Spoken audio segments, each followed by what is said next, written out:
Hello, it's a lovely, lovely good evening from here in Italy, and hope each one of you, as always, are absolutely fine, happy, hale, and in the finest health.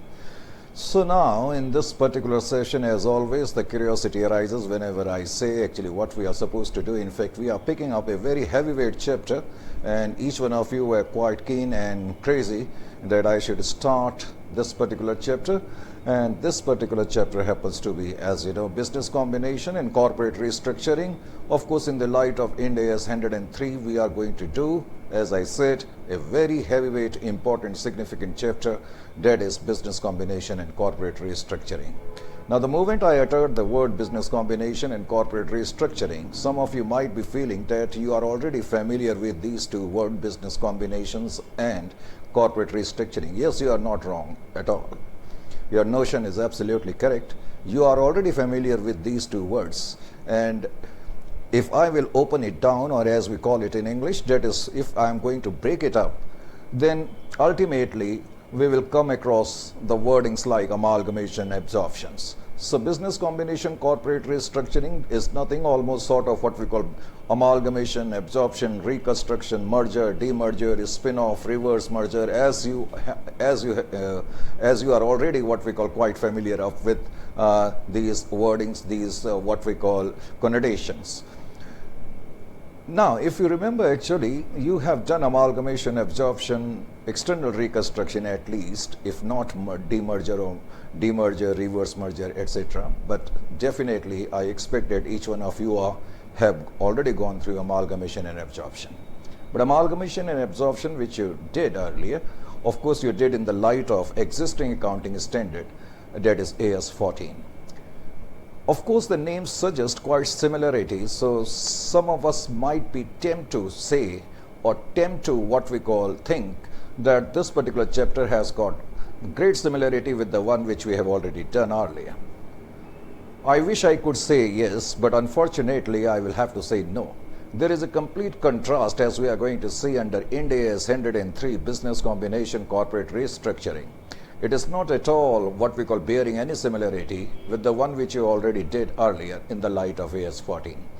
So this particular chapter is not very easy, to be very honest with you, but at the same time I do not want to actually instill unnecessarily fear that it is tough. Only thing is that it is new, and so often I keep on saying everything which is new must be what we call graced with great sharpness, and then automatically the interest develops. And it is a saying, when you actually develop interest towards any particular thing, the thing never actually appears tough, never appears hard, never appears very, very difficult to comprehend. So on such note, we are going to start what we call business combination and corporate restructuring. As I said, I have already told you it's a very significant, formidable chapter from the examination point of view. As far as my opinion goes, I would say actually two questions may be asked from this particular chapter. One theoretical sort of question, case study question, and another one, of course, practical oriented. And you shouldn't be surprised even if three questions are tossed in the examination, because there are some smaller practical length question and some higher length practical questions. So all in all, as I said, it's a big chapter, it's a high strength chapter, and it's a very important chapter. So here we go and start this particular session. So far I have spoken in English, but now I will shift to Hindi. As always, I always start a little bit with what we call English in the initial stages, but you should not think that it's an English class. It's an, as usual, bilingual class. So here we go. So it's the input. So we are going to actually, as I said, जैसे कि बेटे मैंने कहा कि हम business combination and corporate restructuring का chapter करेंगे. मैंने कुछ लम्हा पहले ये भी कहा था कि एक मर्तबा ये नाम सुन करके ऐसा लगता है जैसे कि इन वर्डिंग से हम फेमिलियर हैं, फ़कत हमने ये चैप्टर पहले करा हुआ है. मैंने कहा निश्चित रूप से आपने इससे पहले अमालगमेशन, एब्जॉर्प्शन, रिकंस्ट्रक्शन का चैप्टर करा था, लेकिन वो एग्जिस्टिंग स्टैंडर्ड AS 14 के तहत करा था. लेकिन अनफॉर्चुनेटली उस चैप्टर में, या जिस तरीके से हमने अमालगमेशन, एब्जॉर्प्शन, मर्जर, डीमर्जर्स पहले करे थे, उनमें और अब हम जिस तरीके से करेंगे, क्योंकि अब हम इंड AS 103 के हिसाब से करेंगे, तो उसमें अब ज़मीन और आसमान का फ़र्क है. इंड AS 103 की हिदायतें, guidelines, recognisation principles completely in contrast हैं. तो अब हम इसको देखेंगे. ये एक तरीके से आपके लिए और मेरे लिए, दोनों के लिए एकदम नया चैप्टर है. करेक्ट. तो पहले मैंने चैप्टर का टाइटल लिखा, फिर हम धीरे धीरे इस पे बढ़ेंगे। यानी कि जब मैं ये चैप्टर कर रहा हूँ तो इंड एस 103 ऑटोमेटिकली आपका साथ साथ होगा। Is it clear to you और नॉट? थोड़ा सा मैं एक मिनट सेटिंग कर लूँ बेटे यहाँ पर, तो तब तक आप पेन पेंसिल वगैरह निकाल लें। हाँ जी, तो स्टार्ट करते हैं। जैसा कि मैंने कहा, बिजनेस कॉम्बिनेशन, हालांकि बार बार कहने की आदत हो गई है बिजनेस कॉम्बिनेशन, हकीकत में चैप्टर का नाम आपको भी मालूम है, business combination and corporate restructuring. Business combination, क्या बात है, जैसे ही हमने एक हैवी वेट चैप्टर स्टार्ट करा, आज पेन कहता है मेरे को भी काम नहीं करना है। Business combination and corporate restructuring, corporate restructuring, restructuring. जरा शीट का भी ध्यान रखना पड़ता है कि आपकी स्क्रीन पे ये फ्लैश हो रहा है या नहीं। Corporate restructuring, correct. और मैंने कहा कि ये जो चैप्टर है हम इन दी लाइट ऑफ, जैसा कि मैं बार बार कह रहा हूँ, इंड एस 103 के हिसाब से करेंगे।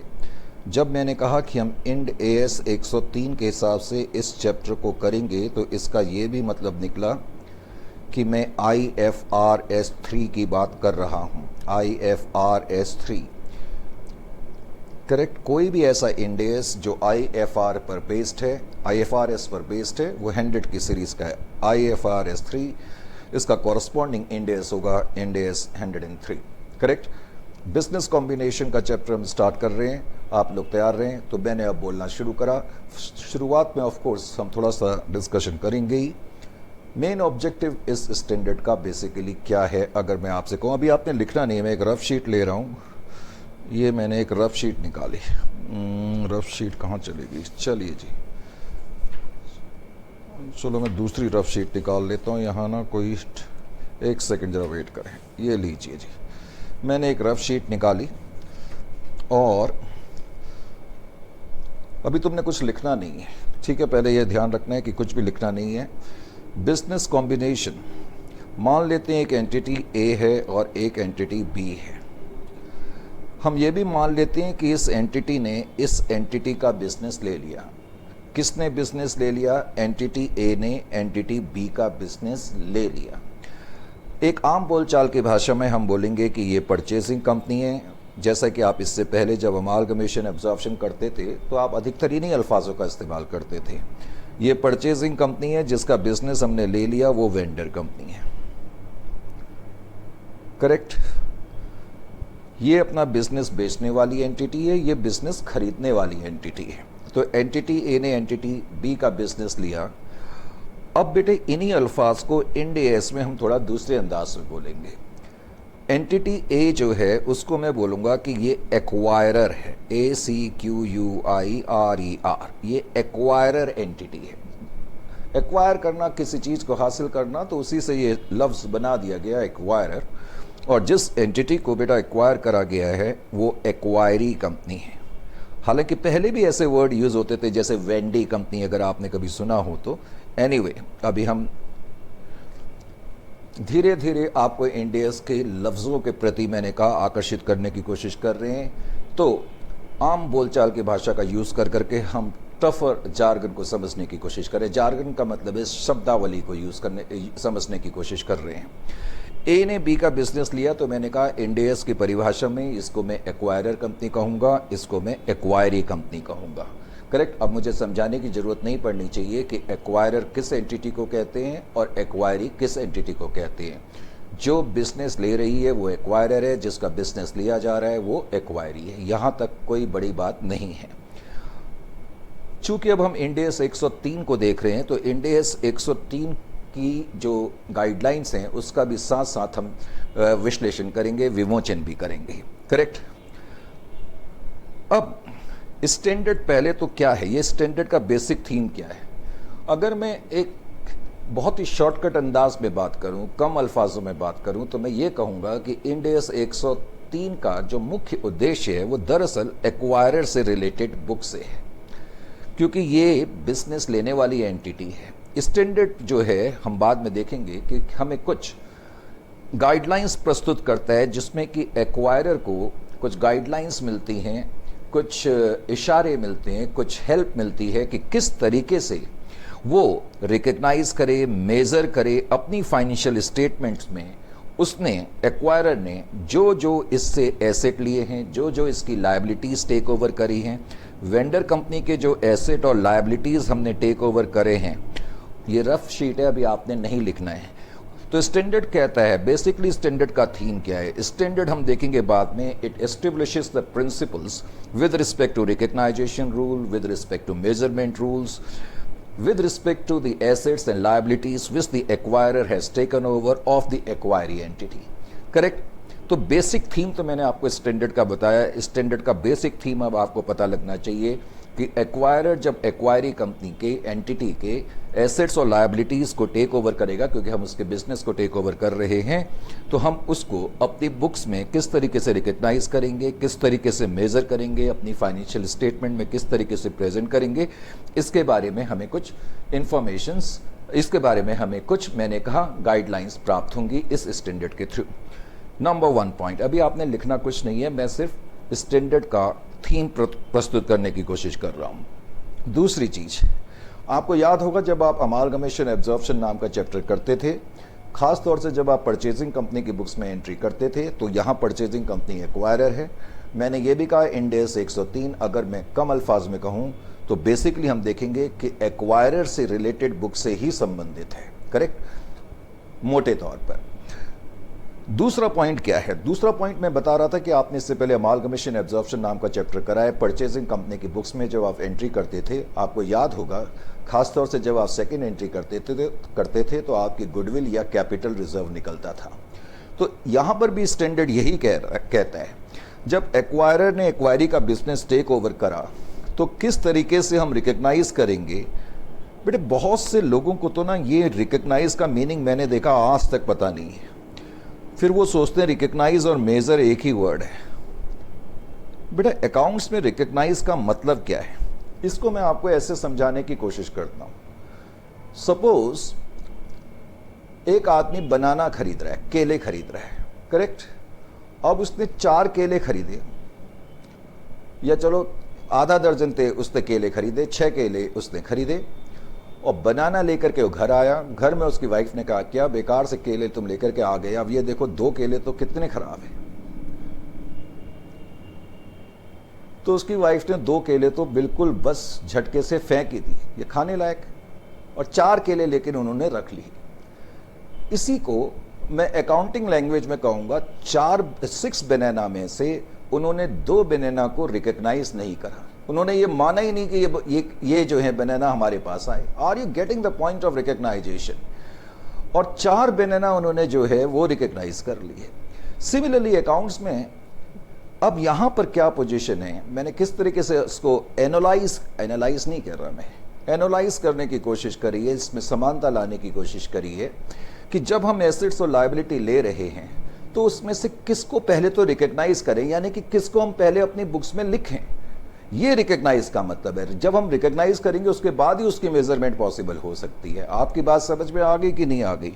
तो स्टैंडर्ड हमें पहले तो मैंने कहा कुछ गाइडलाइंस देता है कि जो एसेट्स और लायबिलिटीज़ को हमने लिया है उनको हम किस तरीके से रिकग्नाइज करेंगे, किस तरीके से मेज़र करेंगे। उसके बाद स्टैंडर्ड की दूसरी गाइडलाइन या दूसरा ऑब्जेक्टिव ये है कि जब एक्वायरर कंपनी एक्वायरी के बिजनेस को टेक ओवर करती है तो जाहिर है कि उसमें कुछ गुडविल, या जिसको तुम पहले कैपिटल रिजर्व बोलते थे, अब उसका नाम हम देखेंगे कि गेन ऑन बारगेन परचेज हो गया, यानी कि कैपिटल रिजर्व का नाम एक तरीके से बारगेन परचेज हो गया है। उसके बारे में चर्चा मैं अभी बाद में करूंगा, लेकिन पहले मैं जो पॉइंट बता रहा हूं उस पर मैं आ जाऊं। तो दूसरा पॉइंट कहता है कि जो हमने एसेट और लायबिलिटी लिए उसके अंतर्गत अगर कोई गुडविल हासिल होती है तो उसको किस तरीके से रिकग्नाइज करा जाएगा, उसको किस तरीके से मेजर करा जाएगा। या फिर अगर कोई गेन होता है, जिसको अभी अभी मैंने कहा कि बारगेन परचेज कहेंगे, जिसको कि तुम पहले कैपिटल रिजर्व कहते थे, तो बारगेन परचेज पर जो बारगेन का मतलब है, देखो वैसे तो लॉजिकली मैं किसी का भी बिजनेस खरीदूं तो कभी भी मुझे गेन तो नहीं हो सकता। आप इमेजिन करो कि एक आपका बिजनेस है और उस बिजनेस की वर्थ 10 लाख रुपए की है, चलो 10 करोड़ कर लो, कोई बात नहीं, 10 करोड़ रुपए की है। अगर मैं आपका बिजनेस खरीदूंगा तो क्या आप मेरे को 10 करोड़ से नीचे पर बेचोगे? लॉजिकली तो बिजनेस कॉम्बिनेशन में खरीदने वाली एंटिटी को कभी भी फायदा हो ही नहीं सकता, इसलिए 99.99% गुडविल ही आएगी, क्योंकि goodwill is nothing but capital loss. लेकिन फिर भी बार्गेन परचेस पॉसिबल हो सकता है। ऐसा अधिकतर तब होता है जब बेचने वाली एंटिटी अपना बिजनेस किसी दबाव में बेच रही है, किसी फोर्स में बेच रही है, जल्दबाजी में बेच रही है। उस केस में उसको लगता है ठीक है हमारा 10 करोड़ का बिजनेस है, कोई बात नहीं 9 करोड़ में ही बेच दो। Are you getting my point? उस केस में खरीदने वाली एंटिटी को फायदा हो जाएगा, जिसको कि मैंने कहा गेन ऑन बार्गेन परचेस कहेंगे, जिसको हम किसी जमाने में, अब जमाना तो मैंने जानबूझ के वर्ड यूज करा, इसका मतलब पुराने स्टैंडर्ड के अंतर्गत उसको हम कैपिटल रिजर्व कहते थे। तो स्टैंडर्ड की दूसरी गाइडलाइन यही है कि जब हमने एसेट और लायबिलिटी को लिया, बिजनेस को लिया, उससे होने वाली जो उभरने वाली जो गुडविल है या गेन ऑन बार्गेन परचेज है, उसको किस तरीके से रिकग्नाइज करा जाएगा, किस तरीके से मेजर करा जाएगा, उसके बारे में भी फिर हमें कुछ इंफॉर्मेशन मिलती है।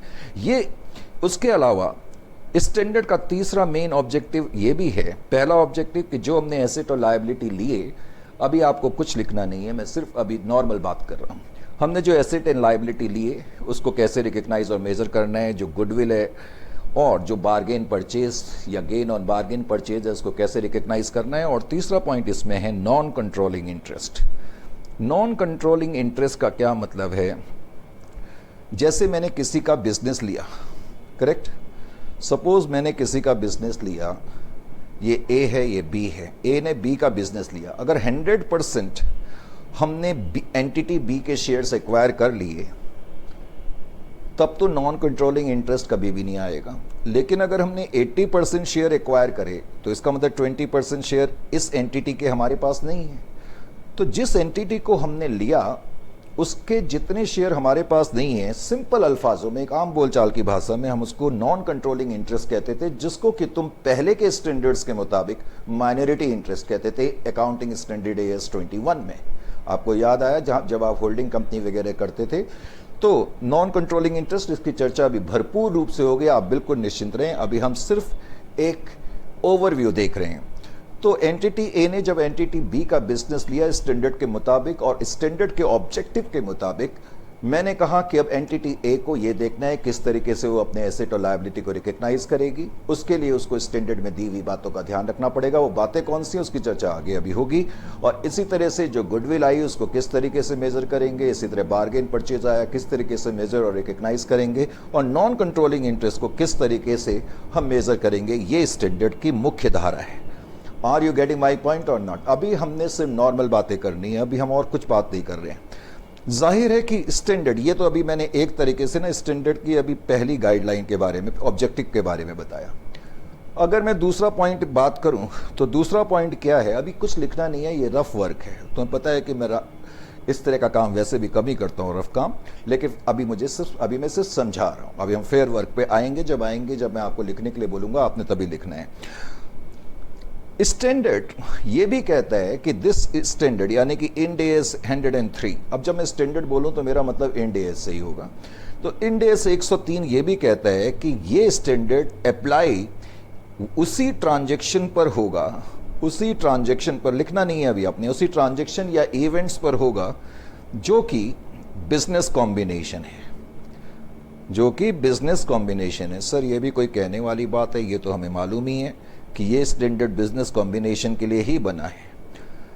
बेटा ऐसा स्टैंडर्ड इसलिए कहता है, हम बाद में देखेंगे, ऐसा हर बार नहीं होगा कि ए ने बी को ले लिया तो ये बिजनेस कॉम्बिनेशन ही होगा, ऐसा हर बार नहीं होगा।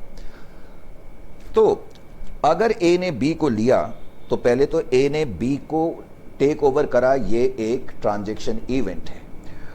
क्या ये बिजनेस कॉम्बिनेशन है या नहीं, इसके देखने के कुछ मैंने कहा क्राइटेरियाज होंगे, जिनके बारे में अभी मैंने कहा धीरे धीरे चर्चा बाद में होगी। अभी मैं सिर्फ ये बता रहा हूं कि स्टैंडर्ड क्या कह रहा है। स्टैंडर्ड कहता है कि इंड AS 103 ऐसे इवेंट्स और ट्रांजैक्शन पर ही अप्लाई हो सकता है जो कि बिजनेस कॉम्बिनेशन कहलाएंगी, जो कि बिजनेस कॉम्बिनेशन की परिभाषा को सेटिस्फाई करेंगी। Is it clear to you? अभी मैंने नॉर्मल बातचीत करी है, फिर स्टैंडर्ड, अब ये तो फेयर वर्क है, फिर स्टैंडर्ड की जो तीसरी गाइडलाइन, अभी ये रफ वर्क जारी है। ये कौन सा पेज आ गया भाई, इसको हटाइए, तो ये कंफ्यूज करेगा पेज, है तो पुराने पेजेस हैं। लाइए ये सब अभी रफ वर्क है, अभी आपने कुछ नहीं लिखना। स्टैंडर्ड की जो तीसरी पॉइंट है उसका जो ताल्लुक है ना वो डेफिनेशन से। अब डेफिनेशन में उन्होंने बताया कि एक तो एक्वायरर क्या है, अभी अभी मैंने इसका मीनिंग आपको बता ही दिया, एक्वायरर क्या है। उन्होंने बताया कि एक्वायरी क्या है, इसका मीनिंग भी मैंने आपको बता दिया, करेक्ट। फिर एक्विजिशन डेट के बारे में स्टैंडर्ड कुछ कहता है, एक्विजिशन डेट के बारे में। एक्विजिशन डेट मान लेते हैं कि ये अकाउंटिंग ईयर है, करेक्ट। अकाउंटिंग ईयर 1/4/2020 से स्टार्ट हो रहा है और 31/3/21 को ख़त्म हो रहा है। मान लेते हैं इस दिन लेट अस से 1 जुलाई 2020 को ए ने बी को टेक ओवर करा, तो इस केस में एक्विजिशन डेट क्या कहलाएगी? 1/7/20। सिंपल वर्ड्स में एक्विजिशन डेट उस डेट को कहेंगे जिस दिन एक्वायरर एक्वायरी के बिजनेस को टेक ओवर करेगी। हालांकि इसके कुछ महीन पॉइंट्स भी हैं जो लम्हा ब लम्हा आगे धीरे धीरे रफ्ता रफ्ता हम आगे जिसकी बातचीत करते रहेंगे। Is it clear to you? मैंने कहा तीसरे पॉइंट का ताल्लुक कुछ डेफिनेशन या टर्मिनोलॉजीज से है। उसमें एक पॉइंट है बिजनेस, ये बड़ा इंपॉर्टेंट पॉइंट है जिस पे हम बाद में काफ़ी केस स्टडीज करेंगे, करेक्ट। इनफैक्ट मैंने कहा था ना कि इस चैप्टर से केस स्टडी भी पूछी जा सकती है। कई बार तो देखना ही समझ में नहीं आता कि ये बिजनेस है या नहीं है। और ये टर्मिनोलॉजी बहुत इंपॉर्टेंट है कई मायनों में। किस मायने में? क्योंकि अगर कोई ट्रांजैक्शन बिजनेस कॉम्बिनेशन नहीं होगी, यानी कि बिजनेस नहीं होगी, तो टेक्निकली उस पर ये स्टैंडर्ड अप्लाई नहीं करेगा। वैसे स्टैंडर्ड क्या कहता है? स्टैंडर्ड क्या कहता है भाई, बिजनेस का मतलब है एक इंटीग्रेटेड सेट ऑफ एक्टिविटीज। अभी आपने लिखना नहीं है कुछ भी, मैं बार बार कह रहा हूं आपको। ये कहता है एक इंटीग्रेटेड सेट ऑफ एक्टिविटीज है। Integrated set of activities which is capable of fetching returns. अगर मैं शॉर्ट में कहूं तो अभी मैं समझाता हूं उसको। देखिए जी, मैंने आपका बिजनेस लिया, करेक्ट। अब आपके बिजनेस का मतलब है मैंने आपके एसेट और लायबिलिटीज लिए, आपके plant, machinery, man power, force वगैरह भी हो सकता है मैं टेक ओवर कर लूं। तो बिजनेस की परिभाषा क्या है? It is an integrated set of activities and asset जो कि कैपेबल हैं आउटपुट के। हम उससे कुछ आउटपुट प्रोड्यूस कर सकते हैं, उनको हम मैनेज कर सकते हैं और इस तरीके से मैनेज कर सकते हैं कि हमें कुछ रिटर्न्स हासिल हों। रिटर्न्स कैसे हासिल हो? डिविडेंड के रूप में हासिल हो या हमारी लोअर कॉस्ट के रूप में हासिल हो, करेक्ट। तो कहने का मतलब है कि जब तक कोई ट्रांजैक्शन बिजनेस की परिभाषा में नहीं आएगी, टेक्निकली हम देखेंगे इंड AS 103 उस पर अप्लाई नहीं होगा। तो अभी मैंने कहा बाद में हमने इस पॉइंट से रिलेटेड बहुत सारी केस स्टडी भी करनी है। अभी मैं सिर्फ तुम्हें स्टैंडर्ड क्या कह रहा है और स्टैंडर्ड में क्या क्या दिया है ये बताने की कोशिश कर रहा हूँ। स्टैंडर्ड में तीसरे पॉइंट में मैंने कहा कुछ टर्मिनोलॉजीज दी हैं, जिसमें एक टर्मिनोलॉजी बिजनेस के बारे में भी है। बिजनेस के बारे में मैंने आपको ये बताया कि बिजनेस एक इंटीग्रेटेड सेट ऑफ एक्टिविटीज है, ऑफ एसेट्स का, correct, which is capable of being conducted, यानी कि जिसका हम यूज कर सकते हैं और यूज इस तरीके से कर सकते हैं, उनको मैनेज भी कर सकते हैं, यूज कर सकते हैं और मैनेज या यूज इस तरीके से कर सकते हैं कि हम को कुछ उससे क्या बोलते हैं रिटर्न्स हासिल हों। और रिटर्न किस फॉर्म में हासिल हों? रिटर्न हमें डिविडेंड के रूप में भी हासिल हो सकता है, रिटर्न हमें क्या बोलते हैं लोअर कॉस्ट के रूप में भी हासिल हो सकता है। Just hold on.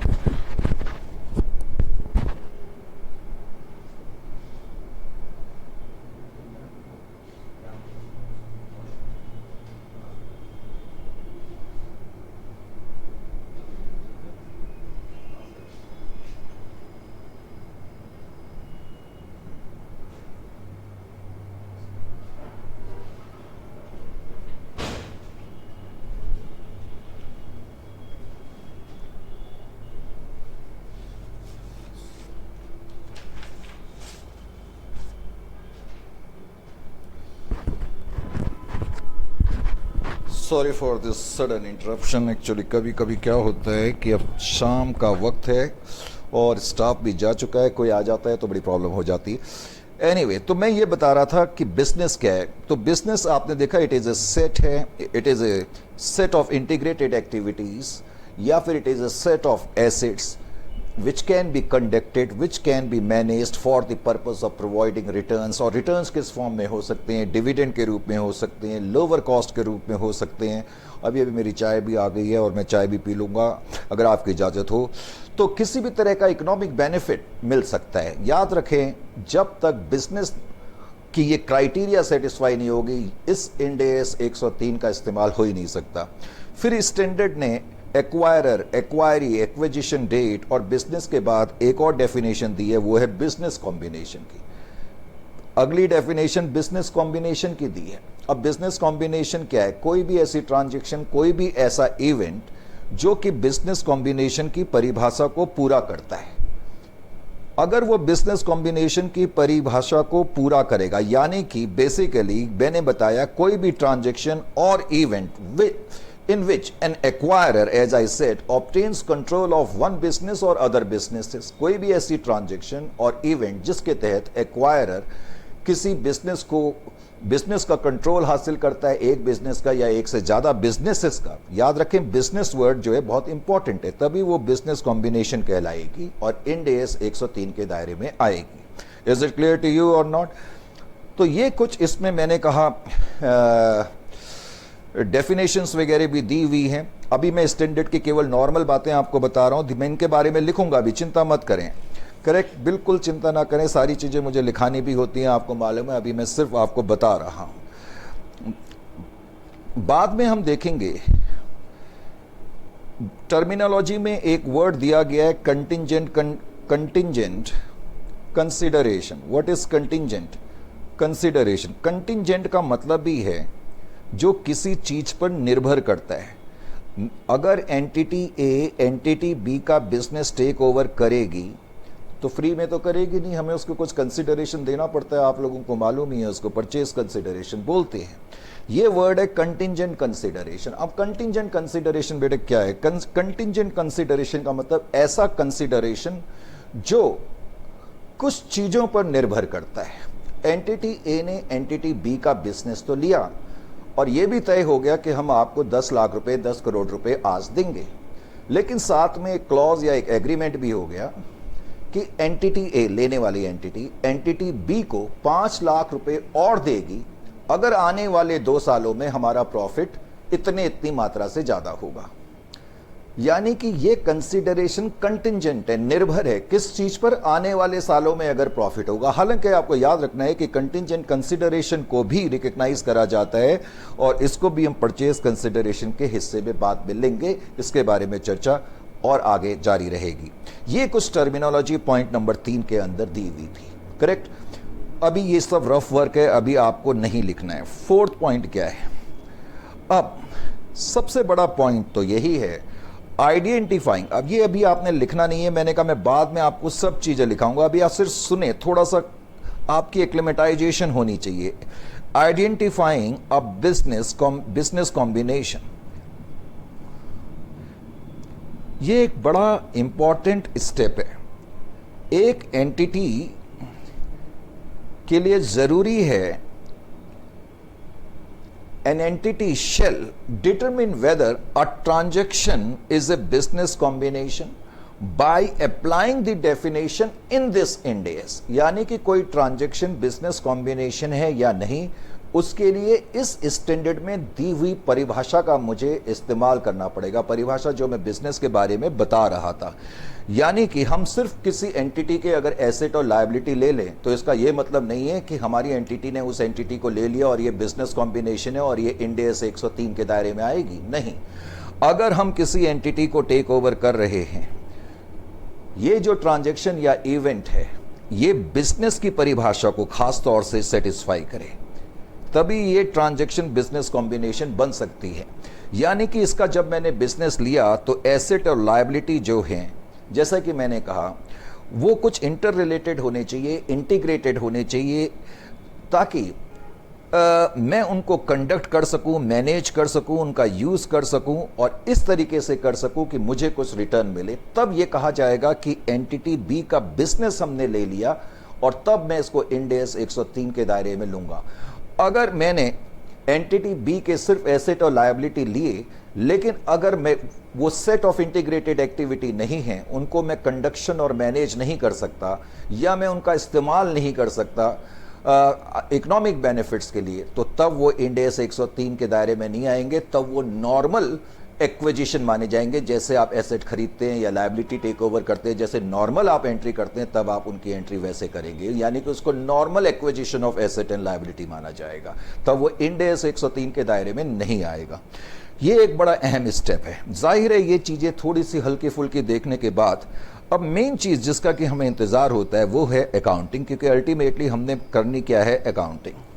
Correct, accounting बेटे हमने मेन करनी है। अभी आपने लिखना कुछ नहीं है, बिकॉज मैंने अभी कुछ आपको लिखाया नहीं है, मैं अभी सिर्फ आपको बता रहा हूँ। We will write each and every word, don't worry about that, you need not require to worry about that. Only thing is that right now you have to somehow acclimatize yourself with the terminologies of this Indians. That is what I am interested in right now. Accounting aspect क्या है? सबसे पहला standard. अभी standard ये मैं नहीं बोल रहा, ये स्टैंडर्ड बोल रहा है, ध्यान ये रखना है। स्टैंडर्ड कहता है कि जब एक एंटिटी, करेक्ट, जब एक एंटिटी किसी दूसरी एंटिटी को टेक ओवर करती है और ऑफ कोर्स वो बिजनेस कॉम्बिनेशन की परिभाषा को सेटिस्फाई कर लेता है, तो अकाउंटिंग करने के लिए हम एक्विजिशन मेथड का इस्तेमाल करेंगे। क्या करेंगे? Acquisition method. ये एक्विजिशन मेथड क्या, अब मैं ये बताता हूँ। तो पहले तो अगर ये बिजनेस कॉम्बिनेशन है, एंटिटी ए ने एंटिटी बी को टेक ओवर करा, करेक्ट, एंटिटी ए ने एंटिटी बी का कंट्रोल हासिल कर लिया, उसके 50% से ज़्यादा शेयर हमने एक्वायर कर लिए। हालांकि कंट्रोल किसी और तरीके से भी हो सकता है, लेकिन मैंने कहा अभी उसकी चर्चा धीरे धीरे होगी। अभी हम सिंप्लीफिकेशन के सहारे थोड़ा सा आगे बढ़ने की कोशिश कर रहे हैं। तो स्टैंडर्ड कहता है कि बिजनेस कॉम्बिनेशन करने के लिए एक्वायरर जो है एक्विजिशन मेथड का इस्तेमाल करेगा। एक्विजिशन मेथड का इस्तेमाल करेगा। एक्विजिशन मेथड का इस्तेमाल करेगा तो इसका भी क्या मतलब निकला? एक्विजिशन मेथड यानी कि अकाउंटिंग करने के लिए ये एक्विजिशन मेथड के जो स्टेप हैं, वो पहला ये कि पहला स्टेप तो यही है कि पहले तो मुझे ये देखना पड़ेगा। आपको भी बड़ी हैरानी होगी जब मैं लिखूंगा आइडेंटिटी, या स्टैंडर्ड कहता है, ये मैं नहीं लिख रहा, ये स्टैंडर्ड कह रहा है, आइडेंटिफाइंग द एक्वायरर। सर ये भी कोई बात हुई? ये भी कोई स्टेप है कि आप आइडेंटिफाई करो एक्वायरर? ये तो क्वेश्चन में दिया ही होगा।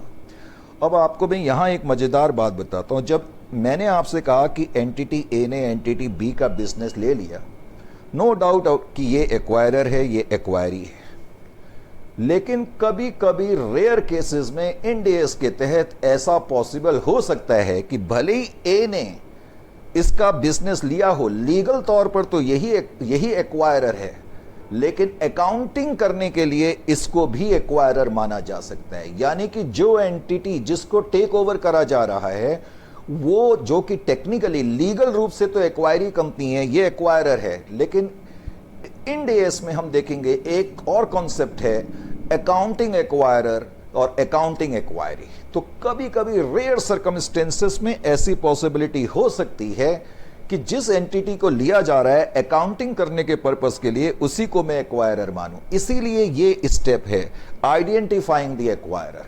हालांकि इस पर भी कुछ केस स्टडीज मैंने दी हुई हैं। अब सेक्शन वाइज मैंने क्वेश्चंस को सेटअप करा हुआ है, बाद में हम सेक्शन वाइज क्वेश्चन करेंगे। तो प्योरली आइडेंटिफाइंग द एक्वायरर के टॉपिक से रिलेटेड हम क्वेश्चन करेंगे। उसमें हम देखेंगे कि किस तरीके से हम पता करते हैं कौन एक्वायरर है। 99% जो बिजनेस टेक ओवर कर रहा होता है वही अकाउंटिंग एक्वायरर भी होगा, वही लीगल भी होगा, लेकिन रेयर केस में ऐसी पॉसिबिलिटी हो सकती है कि एक acquiree company, legal acquiree company, accounting purpose के लिए अकाउंटिंग एक्वायरर कंपनी मानी जाए। Is it clear to you? तो इसलिए ये स्टेप है। एक्विजिशन मेथड कहता है कि सबसे पहले तो एक्विजिशन मेथड ही यूज करना है आपको। पहले तो ये खुशी होनी चाहिए, कोई और मेथड नहीं है। नंबर 1 एक्विजिशन मेथड यानी कि बिजनेस कॉम्बिनेशन की अकाउंटिंग करने के लिए एक्विजिशन मेथड यूज होगा।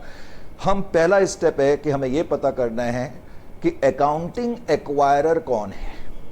करेक्ट, लीगल एक्वायरर तो दिया ही होता है, अकाउंटिंग एक्वायरर कौन है? हालांकि पता करना कोई मुश्किल नहीं होता, क्योंकि मैंने कहा 99.999% जो है, जो लीगल एक्वायरर है, जो बिजनेस ले रहा है, जो बिजनेस टेक ओवर कर रहा है, जो कंट्रोल एक्वायर कर रहा है, वही टेक्निकली हम बाद में देखेंगे अकाउंटिंग एक्वायरर भी होता है। लेकिन 0.1% ऐसे चांसेस हो सकते हैं कि एक्वायरी, लीगल एक्वायरी कंपनी को अकाउंटिंग पर्पस के लिए एक्वायरर कंपनी कहा जाए या माना जाए। ऐसा कब हो सकता है? मैंने कहा जब हम इस पर बेस्ड क्वेश्चन करेंगे तो तब हम उस पहलू पर आएंगे। उसके बाद point number B, acquisition method के अंदर, यह भी आपने लिखना कुछ नहीं है, फिर हमें पता करनी होती है कौन सी वो डेट है, डिटर्मिनेशन ऑफ एक्विजिशन डेट। ये पॉइंट नंबर बी है, डिटर्मिनेशन ऑफ एक्विजिशन डेट। मैं आपको बता ही चुका हूं, हालांकि इस पर भी मैंने अलग से कुछ क्वेश्चंस रखे हुए हैं जिसमें मैंने आपको और ज़्यादा समझाने की कोशिश करी है कि किस तरीके से एक्विजिशन डेट का पता लगता है। हालांकि ये कोई मुश्किल नहीं है, 99% ये बड़े क्लियर रूप से दिया रहता है। डिटर्मिनेशन ऑफ एक्विजिशन डेट, तो आप पता करें किस दिन को आपने लीगली कंट्रोल एक्वायर करा है।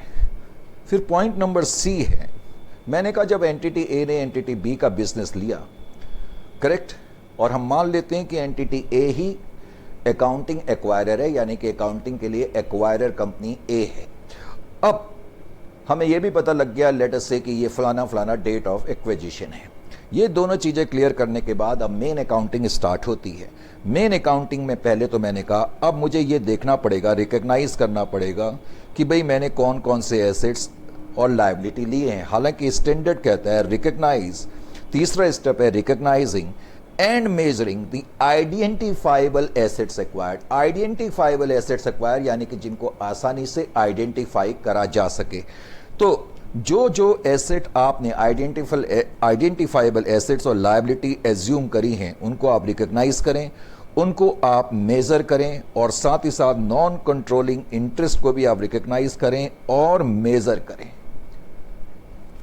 स्टैंडर्ड ये भी कहता है कि जब हम इनको मेजर करेंगे, हालांकि बाद में अलग से एक पॉइंट में दिया हुआ, लेकिन मैं यहीं पर बता रहा हूं कि इनको हम फेयर वैल्यू पर करेंगे, करेक्ट। हालांकि इसमें कुछ एक्सेप्शन भी हो सकती हैं जिसकी चर्चा आगे होगी। तो एक्विजिशन मेथड में पहला स्टेप है आइडेंटिफाई करना कि एक्वायरर कौन है अकाउंटिंग के लिए, क्या डेट, किस डेट ऑफ एक्विजिशन को हमने हकीकत में कंट्रोल एक्वायर करा, और तीसरा हमने जो जो एसेट और लायबिलिटी टेक ओवर करे हैं, एज्यूम करे हैं, आइडेंटिफाइबल एसेट्स एंड लायबिलिटी, उनको हम रिकॉग्नाइज करेंगे, करेक्ट। फिर उसके बाद मैंने कहा, मैंने यहां पर यह भी बता दिया कि उसको हम मेजर जो करेंगे वो फेयर वैल्यू पे करेंगे। उसके अलावा नॉन कंट्रोलिंग इंटरेस्ट की हम मेजरमेंट करेंगे। उसके अलावा फिर स्टैंडर्ड कहता है कि आप रिकॉग्नाइज करेंगे गुडविल या बारगेन परचेज। गुडविल या बारगेन परचेज कैसे रिकॉग्नाइज करेंगे वो बात का पॉइंट है। स्टैंडर्ड ये कहता है कि आपको ऐसा करना है अकाउंटिंग करने के लिए। Is it clear to you और नॉट? बात समझ में आ गई? तो ये चार बेसिकली स्टेप है। हालांकि चार में से देखा जाए तो पहले दो तो नॉर्मल है, मेन स्टेप यही है कि आप एसेट और लायबिलिटी को रिकॉग्नाइज करेंगे, गुडविल या गेन, जिसको कि आजकल गेन ऑन बारगेन परचेज कहते हैं, उसको रिकॉग्नाइज करेंगे।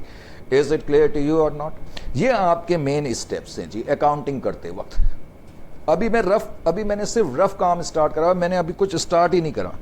मैं तो अभी फेयर वर्क आज तो मैंने अभी तक स्टार्ट ही नहीं करा, ये तो कमाल ही हो गया, करेक्ट। अभी मैंने आपसे कहा कि जितने भी एसेट्स और लायबिलिटी हमने, आइडेंटिफाइबल एसेट और लायबिलिटी हमने टेक ओवर करे हैं, उनको हम रिकॉग्नाइज करेंगे, उनको हम मेजर करेंगे, करेक्ट। सेपरेटली करेंगे, जो जो एसेट हमने लिए हैं, जो जो लायबिलिटी हमने ली है, उसके अलावा गुडविल, उसके अलावा नॉन कंट्रोलिंग इंटरेस्ट, ये तमाम चीज़ें गुडविल के, जब मैंने गुडविल लिखी तो बारगेन परचेज ऑटोमेटिकली हो गया, बारगेन परचेज, ये स्टैंडर्ड कहता है, करेक्ट। तो हमने इनको रिकॉग्नाइज करना है। मेन चीज है, इनको हम जनरली जो मेजर करेंगे वो किस पे करेंगे? फेयर वैल्यू पे करेंगे। ये स्टैंडर्ड की अगला पॉइंट है। स्टैंडर्ड का अगला पॉइंट टेक्निकली क्या है कि इनकी जो मेजरमेंट होगी वो फेयर वैल्यू पे होगी। जरा मैं चाय पी लूं अगर आपकी इजाजत हो तो। अभी आपने कुछ लिखना नहीं है, मेरे को 2 मिनट का टाइम दे दो, 2 सेकंड का सिर्फ।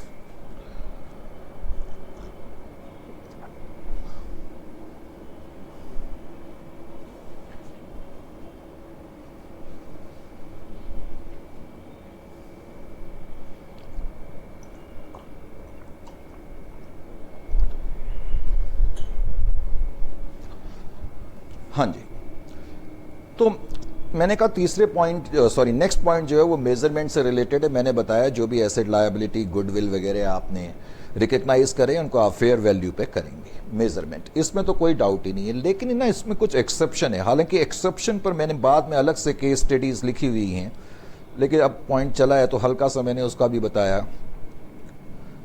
एक्सेप्शंस जो हैं, एक तो कंटिंजेंट लायबिलिटी के बारे में, एक्सेप्शन जो है कंटिंजेंट लायबिलिटीज के बारे में। कंटिंजेंट लायबिलिटीज नॉर्मली आप क्या करते हैं, जब बिजनेस टेक ओवर, जब आप बिजनेस हासिल करते हैं नॉर्मली, या अकाउंटिंग स्टैंडर्ड, अगर आपने 29 एग्जिस्टिंग अकाउंटिंग स्टैंडर्ड की बात करूं या इंड एस 37 की बात करूं, जिसका कि ताल्लुक कंटिंजेंट एसेट और लायबिलिटी से है। लॉजिकली इंड एस 37 क्या कहता है कि बैलेंस शीट की डेट को अगर मेरे पास कोई ऑब्लिगेशन है, जिसको तुम प्रेजेंट ऑब्लिगेशन बोलते हो, बहुत से लोगों को प्रेजेंट ऑब्लिगेशन का मतलब नहीं पता लगता। प्रेजेंट ऑब्लिगेशन का मतलब बैलेंस शीट की डेट को ऑब्लिगेशन है।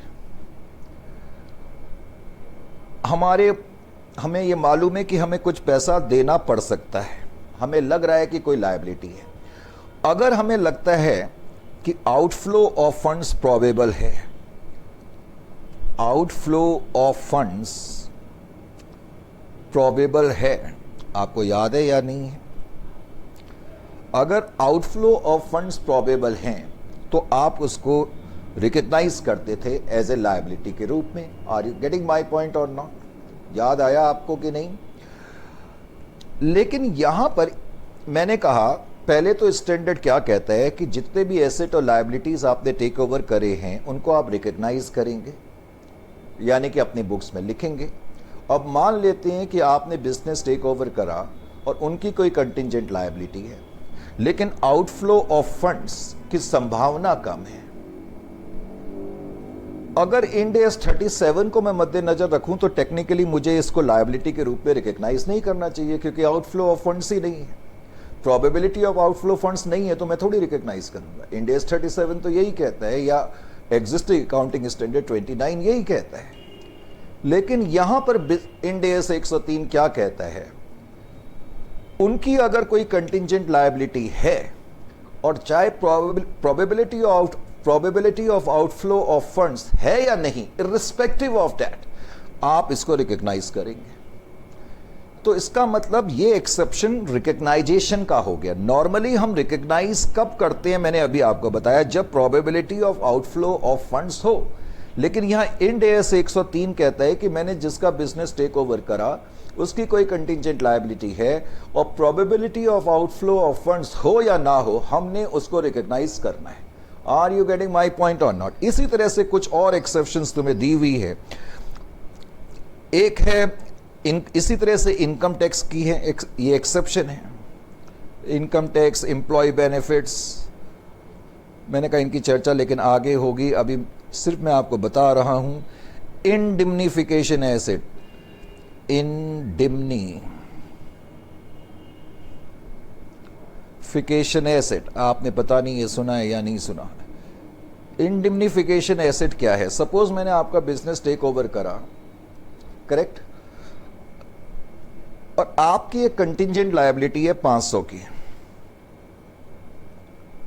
बिकॉज मैं आपका बिजनेस टेक ओवर कर रहा हूं तो मैं इसको रिकग्नाइज करूंगा अपनी बुक्स में, चाहे आउटफ्लो ऑफ फंड्स प्रोबेबल हो या ना हो, ये मैंने अब आपको बता दिया है। लेकिन मैंने कहा मैं एंटिटी ए हूं, आप एंटिटी बी हैं। अब मैंने कहा भाई मुझे तो ये रिकग्नाइज तो करनी पड़ रही है, लेकिन ये थोड़ा सा इनजस्टिफिकेशन है, आपकी कंटिंजेंट लायबिलिटी और मुझे रिकग्नाइज करनी पड़ रही है। तो एंटिटी बी ने क्या कहा? एंटिटी बी ने कहा, जिसका कि मैं बिजनेस या जिसका कि मैं कंट्रोल एक्वायर कर रहा हूं। जब मैं कहूं मैं बिजनेस ले रहा हूं तो इसका मतलब है मैं कह रहा हूं कि मैं इनका कंट्रोल एक्वायर कर रहा हूं। तो जब मैंने एंटिटी बी का कंट्रोल एक्वायर करा, उनके बिजनेस को लिया, तो मैंने एंटिटी बी को कहा भी आपकी ये कंटिंजेंट लायबिलिटी 500 करोड़ की है, मुझे इसको रिकग्नाइज करना पड़ेगा। एंटिटी बी ने कहा ठीक है, एक काम करते हैं, अगर ये कंटिंजेंट लायबिलिटी मटीरियलाइज होती है, अगर ये कंटिंजेंट लायबिलिटी मटीरियलाइज होती है, यानी कि आपको पैसे देने पड़ते हैं, तो 300 लाख रुपए, मान लेते 500 लाख की लायबिलिटी है, तो 300 लाख रुपए हम आपको देंगे। हम आपको देंगे। इंडिम्निफिकेशन का मतलब ही होता है कंपनसेट करना। इंडिम्निफिकेशन एसेट, ये 300 लैक्स क्या है मेरे लिए? इंडिम्निफिकेशन एसेट है। अगर मुझे 500 लाख देने पड़ जाए तो बी एंटिटी बी मुझे कंपनसेट करेगी। अब मैंने कहा स्टैंडर्ड कहता है कि सारे एसेट्स और लायबिलिटी को आप रिकग्नाइज करेंगे, जो आपने टेक ओवर करे हैं वो आइडेंटिफाइबल हो, आप उसको रिकग्नाइज करेंगे। मैं आपको ये भी कह चुका हूं कि उनको फेयर वैल्यू पे हम बेसिकली रिकग्नाइज करते हैं। फिर मैंने ये भी बताया इसके कुछ अपवाद है, जैसे कंटिंजेंट लायबिलिटी, क्योंकि नॉर्मल रिकग्नाइजेशन प्रिंसिपल हम यहां पर नहीं लगा रहे हैं, हम इसको रिकग्नाइज करेंगे चाहे probability of outflow of funds हो या ना हो, इसलिए ये इसको एक्सेप्शन कहा गया है। इसी तरीके से कुछ exception income tax, employee benefits और इंडिम्निफिकेशन एसेट के बारे में भी हैं। नॉर्मली क्या होता है कि जब हम किसी का बिजनेस टेक ओवर करते हैं, नॉर्मल अकाउंटिंग में जनरली हम इनको कंसीडर नहीं करते हैं या रिकग्नाइज नहीं करते हैं। Are you getting my point? आपकी कोई इनकम टैक्स लायबिलिटी है, आपने कोई एम्प्लॉय बेनिफिट्स को पैसे देने हैं और मैं आपका बिजनेस ले रहा हूं, तो नॉर्मली मैं इसको रिकग्नाइज नहीं करूंगा। लेकिन और नॉर्मली इंडिम्निफिकेशन एसेट, कंटिंजेंट एसेट, एक तरीके से उसको हम कहां रिकग्नाइज करते हैं? नहीं करते ना। लेकिन अभी मैंने कहा हम रिकग्नाइज कर रहे हैं। इसका मतलब जब मैं रिकग्नाइज कर रहा हूं तो ये अपने आप में अपवाद हो गए नॉर्मल रिकग्नाइजेशन के, तो ये भी अपवाद है। नॉर्मली जो रूल है, जब नॉर्मल से हट के हम कोई काम करते हैं तो वो अपवाद माना जाता है। तो ये अपवाद है, हम इनको रिकग्नाइज करेंगे, इसलिए पहले तो अपवाद है, नंबर 1। नंबर 2, लेकिन ये जो है ना, इनको हम फेयर वैल्यू पे रिकग्नाइज नहीं करेंगे। पॉइंट ये, इसलिए ये जो अपवाद हैं ये अपवाद माने जाते हैं, क्योंकि अभी मैं आपको एकदम ना कंफ्यूज नहीं करना चाहता, मैं आपको सिर्फ ये बताना चाहता हूं, क्योंकि आप जब बाद में स्टैंडर्ड पढ़ेंगे तो मैं आपको ऐसे बताऊंगा, this is an exception to recognization, but this is an exception, but all these items are an exception to both recognization and measurement. तो स्टैंडर्ड क्यों कहते हैं कि ये अपवाद हैं रिकग्नाइजेशन के भी और मेजरमेंट के? ये अपवाद है रिकग्नाइजेशन के, वो तो मैंने आपको बता दिया, क्योंकि नॉर्मली हम इनको रिकग्नाइज नहीं करते, अब हम करेंगे। और ये अपवाद मेजरमेंट के इसलिए हैं क्योंकि हम इनको फेयर वैल्यू पे नहीं करेंगे, क्योंकि नॉर्मली जो एसेट लायबिलिटी हम ले रहे हैं उनको हम फेयर वैल्यू पे करते हैं। बात समझ में आ गई? तो ये कुछ पॉइंट भी आपको मालूम है। उसके बाद स्टैंडर्ड ने बातचीत करी है मेजरमेंट ऑफ गुडविल की, गुडविल को किस तरीके से मेजर करा जाएगा, बिकॉज 7, 8, 9 जो भी पॉइंट है, तो मेजरमेंट ऑफ गुडविल। अब बिकॉज इस पे हम बहुत सारे क्वेश्चन करेंगे और बार्गेन परचेज, तो इस पॉइंट की चर्चा बाद में होगी। करेक्ट। हालांकि मैं अभी एकदम फॉर्मूला आपको लिखा दूं कि भाई मैंने कंसीडरेशन कितना पे करा, नॉन कंट्रोलिंग इंटरेस्ट कितना है, और उसमें से मैं माइनस कर दूं fair value of net assets acquired, तो ऐसा करके हमारे पास गुडविल आ जाएगी। लेकिन वो बताने का फायदा नहीं है, अभी हम क्वेश्चन कराएंगे तो तब हम आपको बताएंगे कि गुडविल या बार्गेन परचेज कैसे कंप्यूट होगा।